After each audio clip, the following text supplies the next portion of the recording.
I'm going to talk you through some of the successes that I've had, not just at B&Q, but other parts of my career that play towards this transformation and this continuity between the physical and the digital worlds. But I'll also talk to you about some of the challenges that I've had along the way and things that I had to do to try and deal with those and things that have stayed with me throughout my career. And I'm hoping that at the end of all of that, I will leave you with a couple of tidbits for any transformation that you're looking to go through or anything where you're trying to harmonize the digital world and the physical world for your consumers and your partners, that you'll have some takeaways to be able to put into action. And we hopefully will have some time at the end for any questions. So just before I start, everyone familiar with B&Q? Yeah? Okay. Some of you said that with love. Some of you said that with those painful afternoons where you're trying to find something in the store that you desperately need. Both are true. B&Q, like many retailers, started off as a physical store in the late 60s. It was going well through the 80s, expanded massively, big box retail. This is the future. Maybe not true now, but it was at the time in the 80s. Then in the late 80s, this contact center thing started, sort of mail order, catalog. We should do that, but let's not try and integrate it into our core systems because that's too expensive and take too long. This might just be a fad. Let's create a temporary solution on the side that is still there 15, 20 years later. And then this internet thing started in the 2000s or late 90s. And it was a same thing again. Let's not integrate into our core retail system because that's too complicated and it'll take too long. Let's do something on the side and create something completely separate and bespoke, and then we'll integrate it at some point in the future because this will be, let's get it right for a couple of years. And it's still there.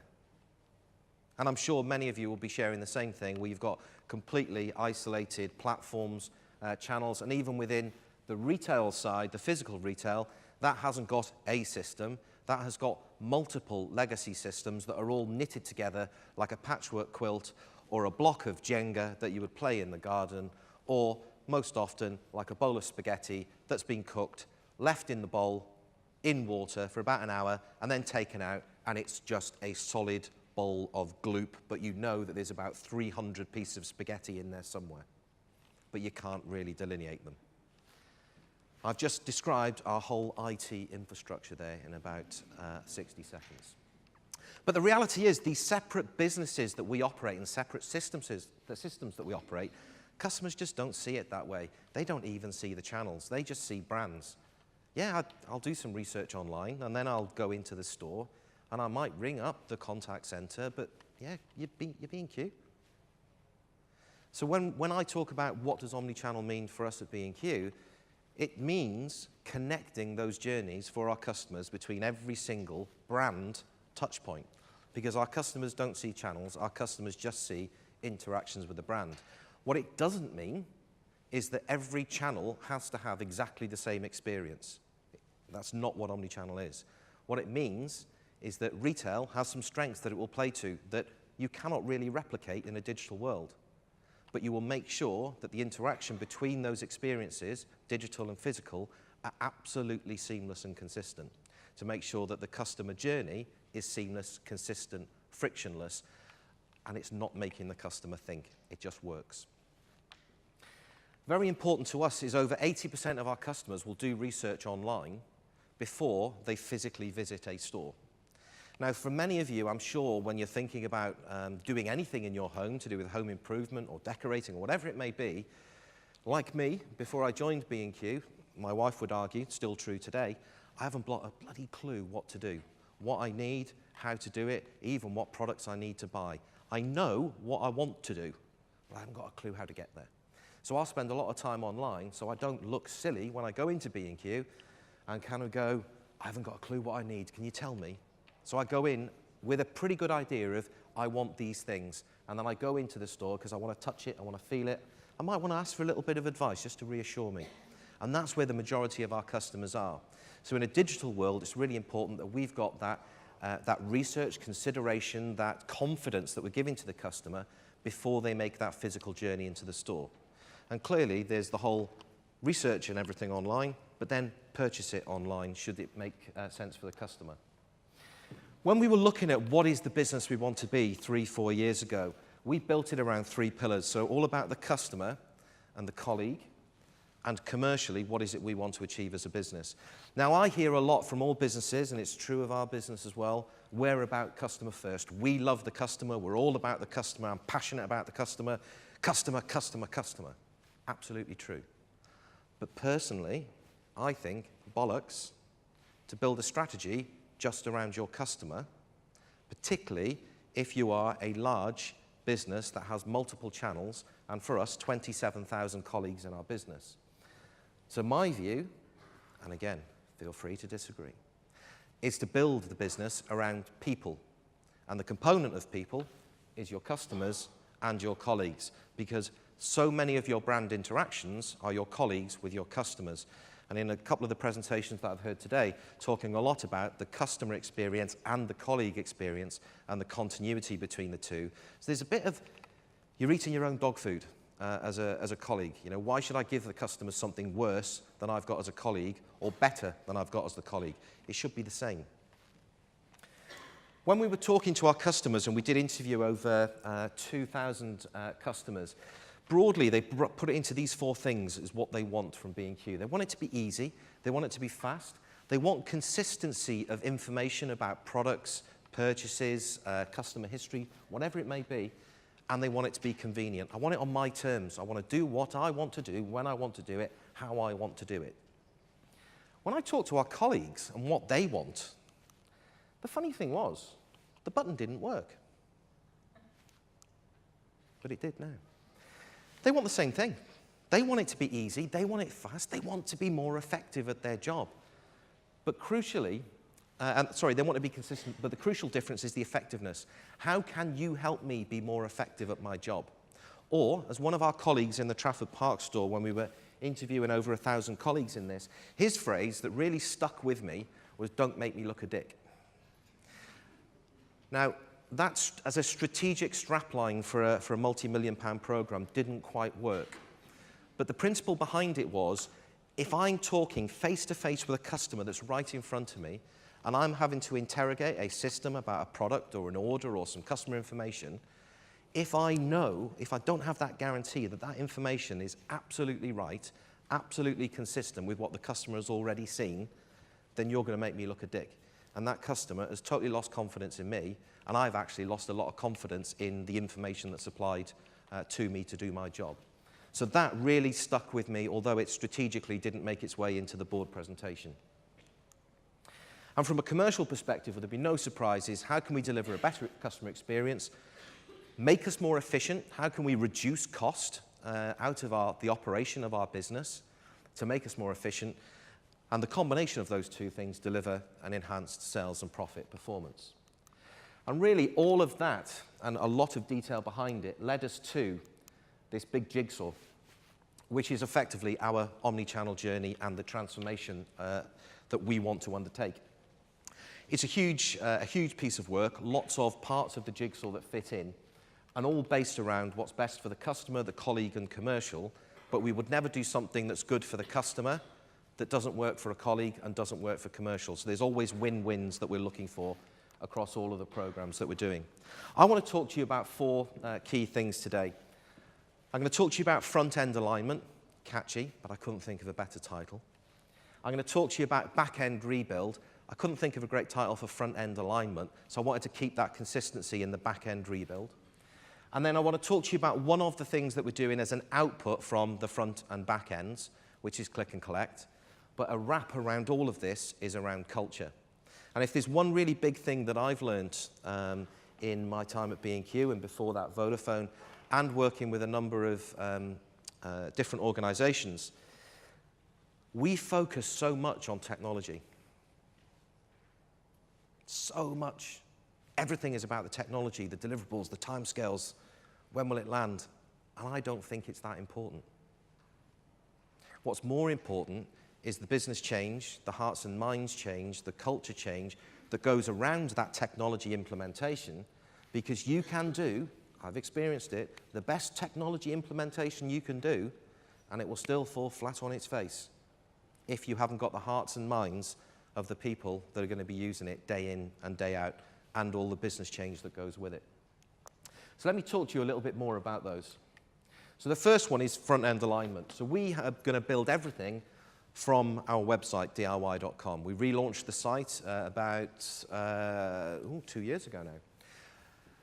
But actually, it was more than just a website. This becomes our single front end for everything that we are going to do as a business. We've now replaced the stores and contact centers, all the store ordering systems, separate system, clearly. We've replaced all the contact center, customer management systems, so everything is now running from this single front end of DIY.com. Different UI iterations for the stores and the contact centers, but the same core infrastructure, architecture, and platform. We've now got a single content authority, so when we create a product, we build it on the website. That feeds the till descriptions in the stores. It feeds the shelf edge labels that goes on the shelves in the stores. It feeds the catalogs and the brochures that get printed. So no longer do we have 6 different sources of product information, as we did before. Half the challenge with that is knowing which one was right, because typically you'd have 4 or 5 different variants of the same product information and trying to work out which one was actually correct. So single content authority deployed in many areas. That gives us the ability as well from a creation, not just a content creation, but also from a technical development, that we're just doing it once and now deploying it into many areas, whereas before we'd have to do 3 or 4 lots of development in order to get that consistency across all areas. We've built it responsively, mobile first. Interestingly, probably about 2 years ago, I'd have said absolutely responsive is the way to go. And with the way that mobile has changed over the last couple of years, I've modified that view to be more adaptive within a responsive framework. But what I haven't changed is the view is you should be building things mobile first. Certainly for B&Q, the most of our traffic is coming through mobile devices, as is true for many of you in the room, I know. We've got a single customer order history. Now that we don't have a different store ordering system and a different contact center ordering and customer management system, we've now got something that's completely integrated. So I've got a view of all customer orders at any one time. Coming back to don't make me look a dick, that's great for the guys in the store, because regardless of where the customer shopped and how the customer shopped, they can now get that information at the touch of a button, whereas before it would have been quite problematic to get the access to the information. The legacy back-end rebuild, we're working with SAP to completely replace our back-end systems. Now this isn't we've got one system and now we're going to replace it with another one. This is replacing somewhere between, depends on your definition of system, between 13 and 27 systems, replacing that with a single back-end solution. Now what that gives us, really critically, is one version of the truth. I talked before about having different names of products, different descriptions and attributes of products depending on whether it was in the catalogue, in the store, on the till, etc. We get different versions of, or we had in the past different versions of the truth in terms of how many products were on a pallet in our back-end system. So one would say there was 100 and the other one would say there was 200. So depending on which system it had been ordered through, the store would get a surprise as to what was actually turning up. Now having one version of the truth, you absolutely know straight away if there's a problem, and we can fix it immediately. Whereas before, you'd think there was a problem, but you'd think it was more of a data problem, and you'd try and just do it through the other system from now on, because I think that is the system that's problematic. It's not the system, it's the person that put the data into the system. We've now audit trails to make sure that that's correct.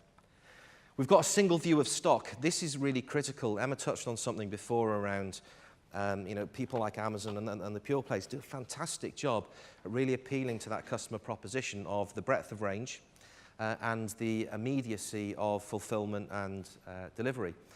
One of the opportunities for someone like B&Q from a strategic proposition is we have stores all over the country. We have the ability to use those stores as effectively distribution centers.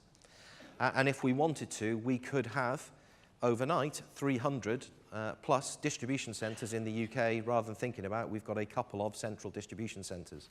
Having a single view of stock enables that strategic thinking, because we now know what stock is where, anywhere in the country, in any of our stores or warehouses.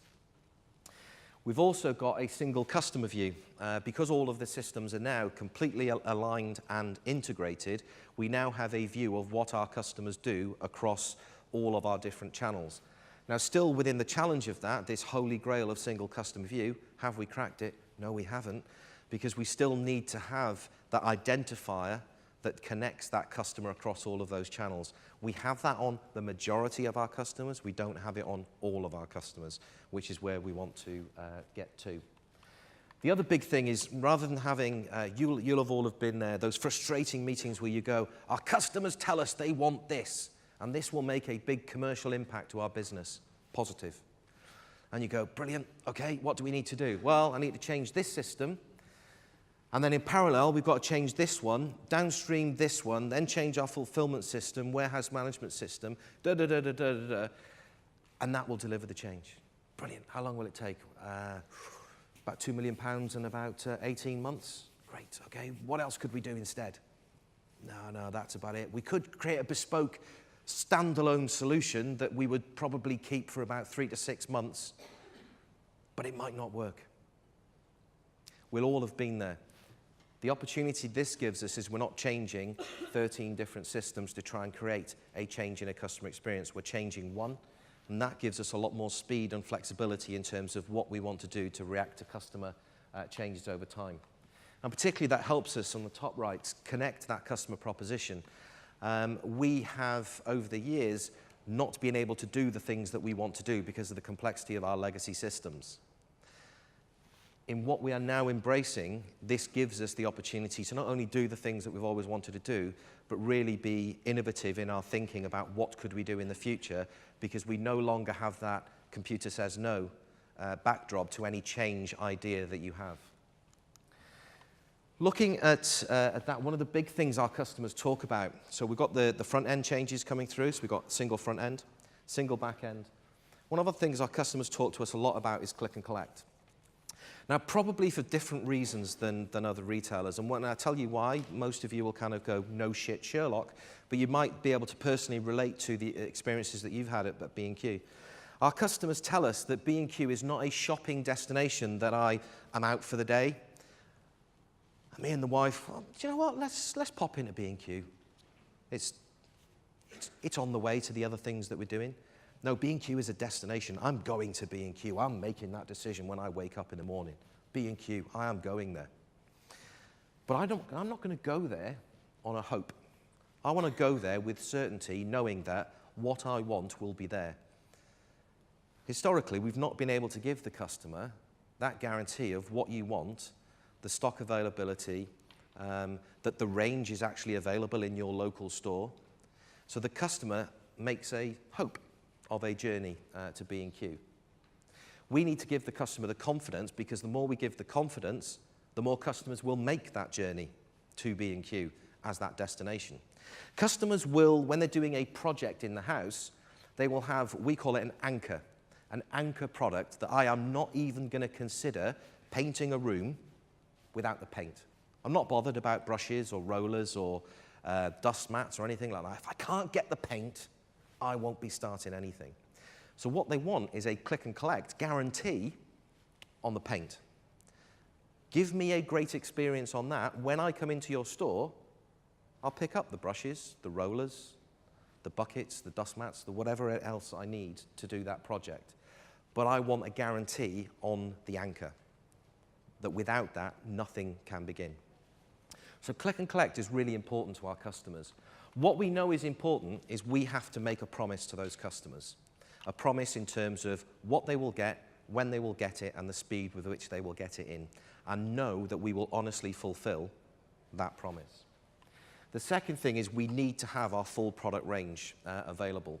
Again, this plays back to, for those retailers, and B&Q's been there over the last couple of years, is we only do click and collect on things that we will centrally pick at our central warehouse, distribution center, and deliver those into the store.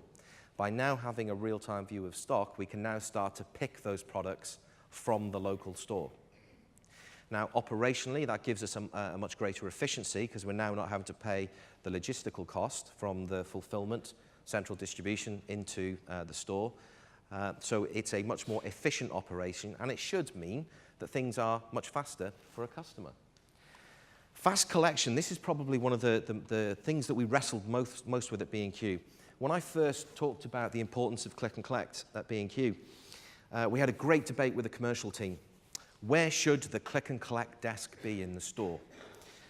Clearly, it should be as far away from the entrance as possible, having made the customer meander through as many aisles in the store as possible with as big a basket as possible, because the natural customer shopping journey on click and collect is, I will fill my basket up as I go, and when I get there to pick up my click and collect, I will have £100 worth of other goods that I want to buy. Not necessarily true. One of the things that we found in our research is customers did not want to piss about at all with click and collect. I want to be in, I want to be out. I don't want to have to muck about. Now, if you give me that quick experience of collection, I will make the choice of shopping your store. But provided that you do a very fast collection, you give me the confidence in you as a brand. Now, what that means is we need, and we are currently installing, we've done about half of them, the rest will be finished by the end of this year, collection desks, large collection desks, right at the entrance of our stores, within 15 seconds walk of the entrance of our stores. The collection desks are big enough so they have large storage areas behind each desk. So they are capable of holding the products. Typically, we see on click and collect that majority of products are collected within a 24 to 36 hour period. So it tends to be a very transient stock area, but it needs to be large enough to hold the goods, so that what we don't want is the stock rooms, 150,000 square foot store, the stock room's over there, the collection desk is over there, and me as a poor customer stood there for 10, 15 minutes while you run between the two trying to get the products and the order. So we're going to have the stock and the collection point right at the front of the store, and then we're going to make it easy for the customers to either leave or to shop from that collection point. We've obviously had to invest a lot in the store format to create space, not just for storage, but also for the desk and the experience. And one of the things is then we've had to resource up within the store to start doing picking in the store. But from a cost efficiency perspective, the cost of not picking in a central DC and then logistical shipping into the store broadly net each other off. This is really important for our customers. This is probably more important for any of our businesses, is the culture and the hearts and minds. I was talking before, I've been guilty of this in the past. You get so focused on technology, it's tangible, it's measurable, it's, I'll say, controllable, but for those that have been intensely involved in technology projects, you know that's not always true. But it's real, I can touch it, I can feel it. Once you've delivered it, it's in the hands of your people to operate it and make it happen. And that's often where it falls down. When I was at Vodafone, I launched what I was most proud of in my career, a seamless end-to-end click and collect experience in 2010. It was brilliant. Technology worked like a dream. For anybody that's worked in telcos, the launch of the iPhone, it's like Christmas in telcos. Everyone's geared up for that one. So we launched it, click and collect, alongside one of the iPhone launches. Worked like a dream. When I looked at the NPS, the Net Promoter Score data a week after the launch, minus 40. For those familiar with Net Promoter Score, that falls into the that shit bucket. When we looked in detail at what was behind it, every technology trigger, perfect, exactly as it was supposed to work. The challenge was this. What was happening is the click and collect order, when the customer walked into the store, it would be, yes, how can I help you? Oh, I'm here to pick up my click and collect order. Right, and you, what are you here for? I'm here to buy something. Oh, okay, you wait there. I'll deal with you, Mr. I want to buy something. The click and collect customer became a second-class citizen. It ended up that the click and collect was, here's your phone. Why? I wasn't rewarded for it in the store. Click and collect added no value to me in terms of my reward, my targets, my commissions, my performance. changing that within a week of really getting under the skin of it, I kid you not, the NPS flipped from -40 to +40 just by making that change in terms of reward and commission. But that comes back to hearts and minds. Culturally, you can have the best technology in the world, but if you're not changing the hearts and minds, you haven't got a chance. And we, and I've been guilty of it, focus so much on the technology, you forget about the people and the organization that's going to support that technology. So reward, particularly from that learning at B&Q, one of the first things learning at Vodafone, the first thing I did at B&Q was change the reward structure within the stores so that the stores got credit for everything. Whether it was a sale online delivered to a customer's home, store got the credit for that based on a geo-demographic postcode attribution. If it was click and collect, the store got the credit for that. If the store placed an order for a customer on the website, the store got the credit for that. Website got the credit for nothing. Now that might feel uncomfortable, and it did feel uncomfortable for our finance team because it meant double counting the numbers. But when you work it out, that 27,000 colleagues deal with this problem day in, day out. It took one person in finance 1 hour a week to actually dedupe the accounts. Even that wasn't as straightforward a decision as I make it out to be in this conversation. But I had to change all the rewards to get rid of that them and us, to really, if I'm going to create an omni-channel environment where all the technology is consistent and the experience is consistent, one of our biggest brand touch points are our people with our customers. If our people aren't absolutely aligned to that, we've got no hope. From a reporting point of view, what was then equally important is the store teams had, here's what I sold through my till. They get their daily report. Here's what was sold through the website, click and collect, and any other orders that were placed on the website by the store. So the stores then got here's my total sales that were achieved yesterday, last week, last month, etc.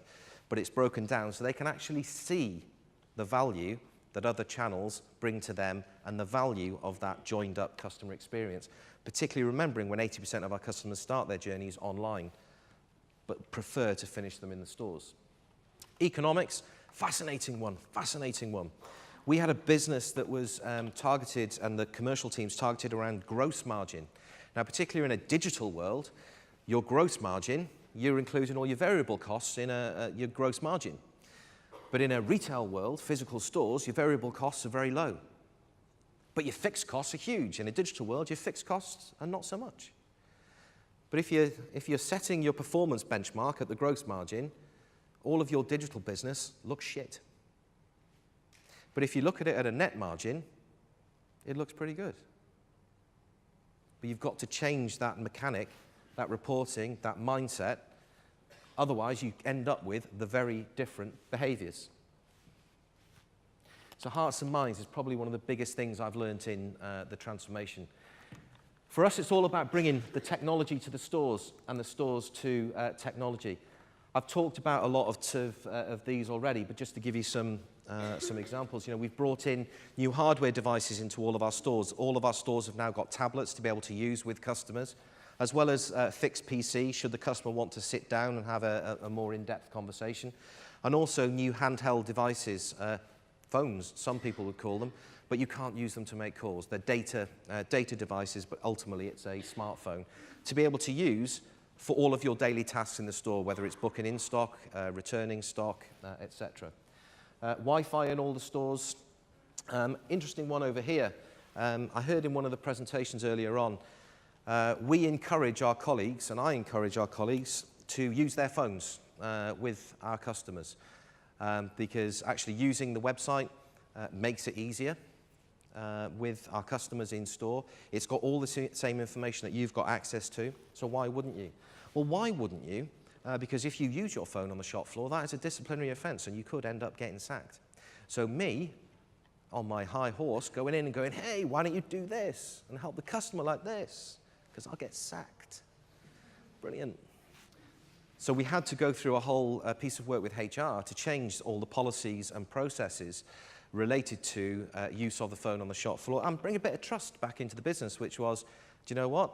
The reason that we stopped it is because we were afraid that people would be just playing about on Facebook and Twitter, or Candy Crush, or whatever your parlance is. But we had to change that, bring a bit of trust back in and allow people to use their phones on the shop floor. So the big things that I've learned along the way is always think people, think customers and colleagues, particularly if you have a large multi-channel business. When you're thinking about the projects and the transformation that you're going through, think more about the people, the culture, the hearts and minds of the transformation than just about the technology. You have to hook the two together, and I've always found that people are so focused on the technology, you forget about the people, and for me, it's the other way around. Always ask before tell. Don't think you know the answers. Either ask your customers, ask your colleagues on the shop floor. They know far more about what would work than you do. You just know what's the best way to deliver that. So ask your people what they want.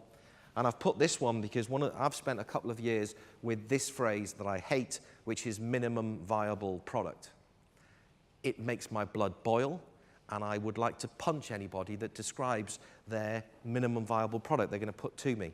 We've ended up at a compromise, which is we will have a minimal lovable product. So if it's not something that you'd be prepared to stand up in a place like this and go, this is what I've built, this is what I'm going to put in front of our customers or our colleagues, I'm not interested.